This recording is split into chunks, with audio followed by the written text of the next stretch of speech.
नयाँ coach stood ल आएसँगै ओमानमा हुन गइरहेको 2026 टी20 वर्ल्ड कप एसियन क्वालिफायरको लागि क्यानले टप इन्ड टी20 सिरिजको टुर कन्फर्मेसन गरेको छ।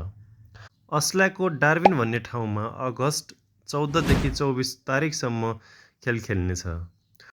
टोटल 4वटा इन्टरनेसनल टिमहरू रहनेछन् भने पहिलो नेपाल कन्फर्म भएको छ र 3वटा बाँकी टिमहरूको कन्फर्मेसन भने आउन बाँकी नै छ।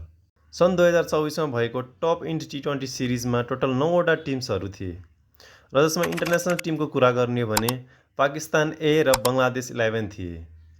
त्यसै गरी बिग ब्यासका टिम जस्तै Adelaide Strikers, Melbourne Renegades, Melbourne Stars र पर्थ स्कोचर्सहरू थिए र त्यसै गरी अरू डोमेस्टिक टिमहरू थिए। र अब जानौँ why this tour matters for Nepal. Number 1 रहेको छ फास्ट एन्ड बाउन्सी पिच र सेकेन्डमा रहेको छ क्वालिटी पेस एन्ड स्पिन र तेस्रोमा हुनसक्छ फिटनेस एन्ड फिल्डिङ स्तरको सुधार। अस्ट्रेलियाको यो टुर टी20 वर्ल्ड कप क्वालिफायरको लागि नेपालको यात्रा अझ राम्रो बनोस्। बेस्ट विशेष टिम नेपाल। र यदि टी20 वर्ल्ड कप क्वालिफायर 2026 को बारेमा बुझ्नु छ भने यो भिडियो हेर्नुहोला। हस्त धन्यवाद।